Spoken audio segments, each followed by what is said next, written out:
Hello there, people of the internet. This is a collaboration video with a couple of other gun channel creators. The idea behind this collaboration is we each pick two cartridges. One that is a favorite based off entirely emotional opinions, and another that is a favorite based off of its practicality and usefulness. So here inside the United States, there's certain options that we do and do not have that might be different from other places in the world.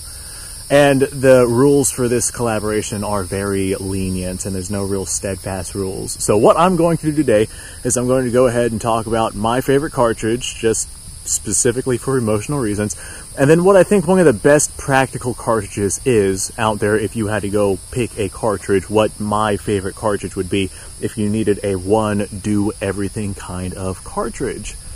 So the collaboration is with a couple of other YouTubers. 8mm Mauser Man's in it, Guns, Gear and Guns with Gary Gunderson. He is in it. Joe Morgan's in it. Arasaka Type 99 is in it. Hobo Factory is in it. I'll have all these links down in the description below. Arasaka Type 99, I think I already said him. In all reality, I probably should have written it down because we have a whole lot of other YouTubers that are going to be creating a video identical to this one where they talk about their favorites based off of favoritism and based off of practicality. I know we have another up-and-comer. His YouTube channel is Not Homer. And he said that he might get around to making a video with us and doing a collaboration with us. So I don't know if he's going to be making one, but if he does, I'll go ahead and I'll link that one down in the description as well. But you can go and watch all of their channels. I'll have all of them linked, and there's probably some that I'm forgetting here just off the top of my head. I think I got all of them. But anyway, let's go ahead and start off with this video. I feel like this is going to really rustle a couple of jimmies, but hey, you know what? Let the jimmies be rustled. My favorite cartridge, not based off of practicality, but just emotionally speaking. Anyone who has watched the channel before, can you guess what it is? I bet you can, because I've said it on numerous occasions. One of my absolute all-time favorites is this right here. Can any of you guys identify what this right here is? Arasaka Type 99 is going to love this. This is a 6.5 Jap. 6.5 Jap is one of my all-time favorite cartridges, especially because they tend to fire, from what I can own here as a civilian, from the Arasaka rifles, which are heavily inspired from the Mauser bolt-action rifles, a very strong action and very, very nice high-end quality firearms, unless you're shoving one of these into a training firearm, in which case you basically have a grenade in your hand, and you definitely do not want to be the one pulling that trigger. But anyway, the Arasaka 6.5 Jap Arasaka round, this sends a 140 grain bullet at about 2,500 feet per second, which puts about 2,000 pounds of energy onto its target. Now, me being blind, I don't really do all that much shooting out beyond 300 yards, especially on a rifle that only has iron sights on it. And unless you're rocking something that's been sporterized by Bubba, most of your Arasakas are only going to have iron sights on them. So beyond 300 yards, that's pretty much it for me. That being said, because it is a 6.5mm round, the ballistic coefficients of it in terms of wind deflection is pretty minimal, even out beyond 300 yards. However, at 300 yards, because of its speed, it only drops about 10 inches. A 140 grain bullet traveling at 2,500 feet per second will only drop at about 10 inches. So within that 300 yards, you essentially have, aim center mass, and you're going to make a hit on target, potentially out to even 400 yards. So it is a incredibly capable round, especially for the distances that I fire my rifles at, because I don't really go past 100 yards myself. We're sitting here at about 40, and I'm about to send some of these rounds downrange. One of the main reasons why I like these things is because they are an insanely light shooting round. There are other insanely light shooting 6.5mm cartridges out there, such as the 6.5 Carcano and the 6.5 Swede. However, those are a little bit larger and harsher of a round. The 6.5 by 50 case you have yourself a, relatively speaking, compact case. I know a 6.5 by 55 Swede round will extend another half a centimeter past the point of the 6.5 by 50 Japanese Arisaka round. So as a result, that round is going to take up more space. I think that just because of the size of the round and the capabilities of the round and my capabilities as a shooter and the light weight, the light recoil of these right here and the rifles that shoots this ammunition right here, I think that all those factors combined are what throws this cartridge to be one of my all-time favorite cartridges. And they take a .264 diameter bullet, and I'm a reloader. .264 diameter bullets are one of the more common 6.5 millimeter style of bullets that you can find. So as long as I manage to get my hands on brass for this stuff, guess what? I can go ahead and reload for this rifle. This right here is my Type 38 that's been sporterized. It still has the intact mum, it still has a full barrel length, still has the sights and everything. People keep telling me to unsporterize it, but look at this barrel. Look at that barrel right there and tell me that you don't want me to show off that thick, lengthy, girthy, throbbing barrel. I think I'm going to go ahead and keep that there so I can make jokes about me not compensating for stuff because it's funny. So I have this sporterized stock on this, and this is an incredibly lightweight rifle as a result. Like the Japanese Type 38, Japanese Type 38 Arisaka, that does sound right, yes. It was already a pretty lightweight rifle to begin with. However, since this right here has been sporterized, I have brought this hunting on numerous occasions, and it is just so dramatically lightweight, and it fires such a dramatically light recoiling round. It's such a nice rifle in this sporterized configuration that, yes, I would like to have one of these that is not sporterized, but man, this one is just so nice as is. Minor magazine issues with this one though. So I have my steel target down there at about 40 yards or so, and it's not spray painted or anything. This right here, I remember being a pretty accurate rifle with this particular loading. Oh my god, and it is such a lightweight, light shooting cartridge. That was incredible. I was expecting more recoil from that one. Here, oh, that was so nice. We had a little bit of a hang fire with that one though. This right here is my hand-loaded ammunition, but the primers are a little on the elderly side. We did still hit our target, but man, we just barely nicked it that time. But anyway, 6.5 Jap, that's what we're talking about. 6.5 Jap, the rifles are so nice, the ammunition is so nice. These are incredibly good quality rifles. Like I said, based off of the Mauser action, this particular one is so lightweight. I would like to have one of these. If I manage to get my hands on a sporterized carbine version of this, I'll swap out the stock on that carbine so I have a shorter length barrel and an even lighter rifle, and I will unsporterize this one right here. That's kind of what my plan is with that. So emotionally speaking, well, there you guys go. Emotionally speaking, that is my favorite cartridge. Now let's talk about the most practical cartridge that I think would be the best all-around cartridge for not just me, but pretty much everybody. So here inside the United States, most people would pick something like a 5.56. I'm willing to bet that there's other collaborators who are going to pick the 5.56. But the reality is, it is simply not that great of a cartridge. It's a 55 grain bullet traveling at about 3,200 feet per second, or a 62 grain bullet traveling at about 3,000 feet per second. It doesn't deliver that much energy on target. It's a 22 caliber bullet. It's just not all that effective, especially if you need a one rifle do everything kind of cartridge. And especially since most people are not going to be shooting past 300 yards, you don't need the capabilities of the 5.56 being able to take care of things out at 400, 500, 600 yards. I mean, if you are in a location where you might end up needing that, then by all means you go ahead and you pick whatever it is that you want. But if I'm going to pick a rifle for defense and scavenging, hunting, survival, just a do everything kind of rifle, I wouldn't pick something in 5.56. I would pick something in 7.62 by 39. Now this is contradictory to what it is that I actually have as my survivalist rifle, which I have said on numerous occasions is in fact a 5.56 rifle. But I have a couple of reasons as to why I chose that rifle. It's a dramatically good quality rifle, and I have good ammunition with it. I have a 77 grain projectiles with that, and it's just a fantastic setup for what it is. And here inside the United States, that is the best option. But that does not mean that it's the best option. Hear me out on the 7.62 by 39. It can be fired from an AK or an AR or whatever it is that you want. We're not talking about the rifle itself. We're talking about the cartridge. The cartridge was designed to be able to make good enough accuracy shots out to about 400 yards, which is well within the distances that most people are going to be popping off shots at.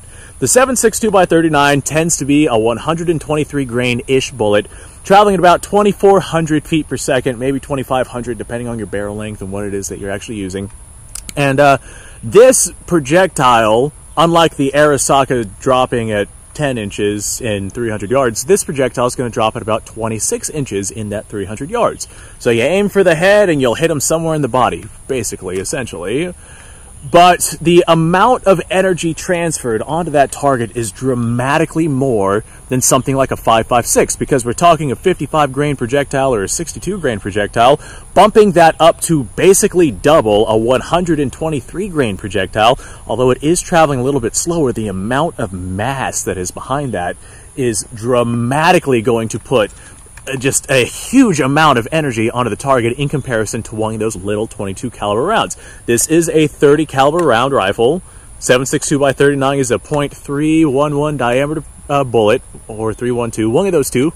It is the Russian caliber that they use, but it is a powerhouse of a round that is within the distances that most people are going to be engaging at. If you are somebody who lives in like the open deserts and you're going to be engaging at distances farther than 300 or 400 yards, maybe bumping yourself up to a 7.62 round would be ideal, but most people aren't going to be in a situation like that. Most people, the vast majority of the millions and millions and millions of Americans here in the U.S.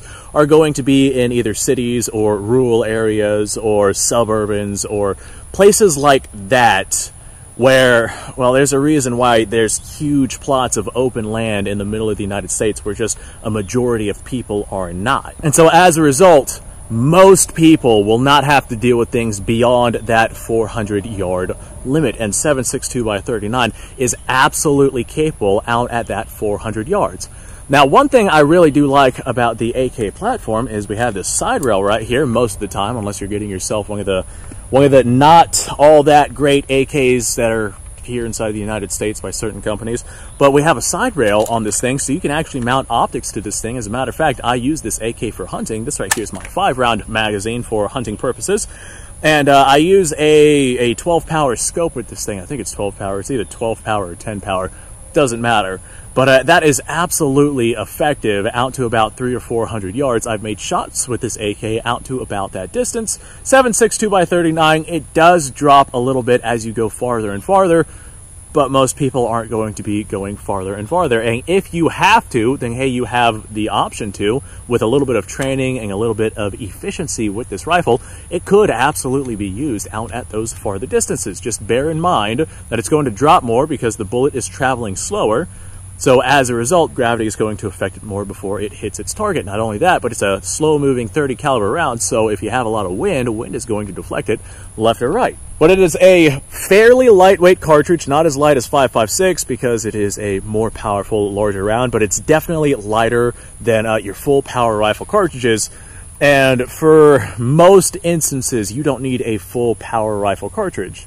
So I hope that this right here is what led to my good enough argument as the 7.62 by 39 being a good all-around do-everything cartridge. You could use this for defensive purposes all the way out to 400 yards quite effectively. We see that being done in numerous occasions still to this day in various conflicts all around the world.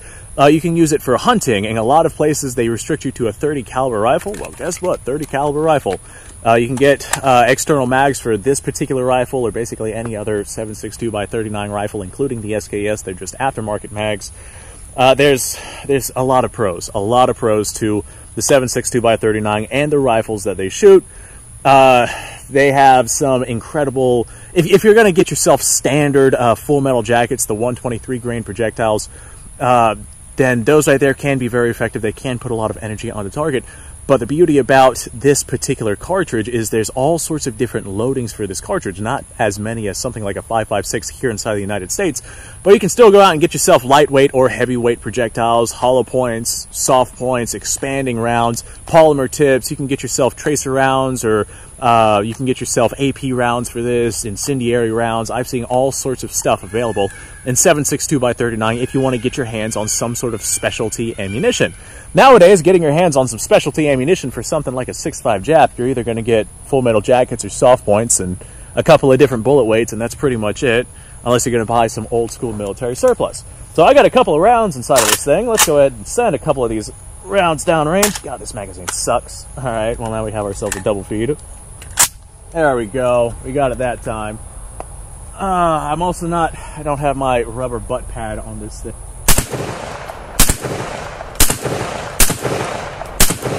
Alright, well, that fell down, but there we go. We ran through our rounds. Really, really good option. I feel like this right here is probably going to be one of the best options for a do-everything cartridge, because it has the power, it has the distance that is good enough, it is lightweight, you can find ammunition for it like literally all over the world. It is very, very readily available. You can find firearms and rifles literally everywhere, including here in the United States, where the 5.56 is the de facto go-to cartridge. That's just because our military is using it. You can find all sorts of different loadings for this thing if you want heavyweight ammunition or lightweight ammunition, or just all sorts of stuff.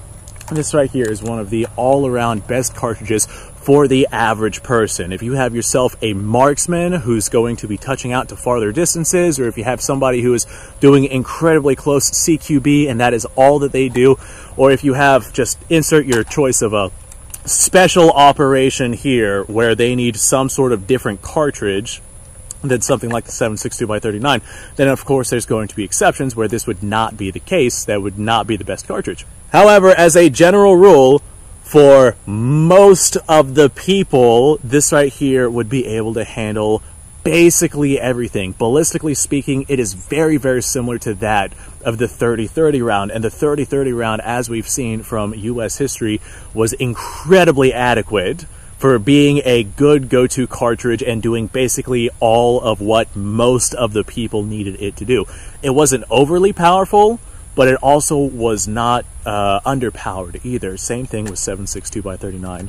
Thanks for watching, folks. Remember to go down into the description. I got a bunch of links to a bunch of other channels, and, well, I'm excited to watch their videos, in all honesty. In fact, I'll probably be doing that while I'm eating lunch whenever this video finally launches. So you guys go off, have yourself a fantastic day. I'm going to take these off because it's hot and humid and it just rained and my ears are sweaty, and it's just nice to not have these on. I'm also going to bring these rifles inside and probably make myself another video. You guys go off, have yourself a fantastic day. I'll see you all in the next episode.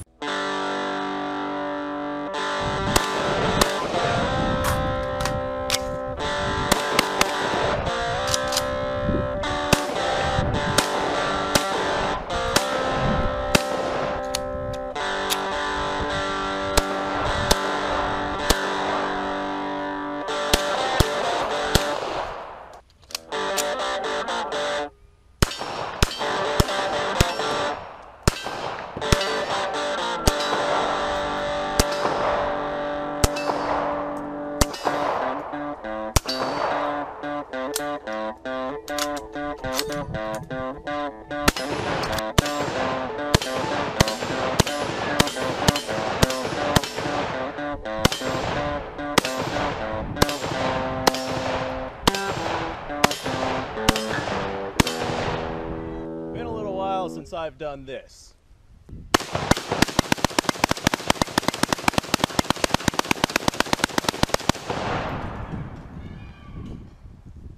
Bonnie and Clyde be damned. The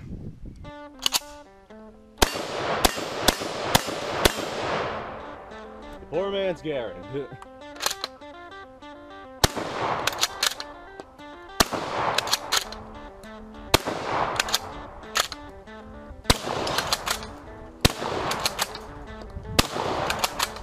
Shame that bolt-action shotguns aren't more mainstream.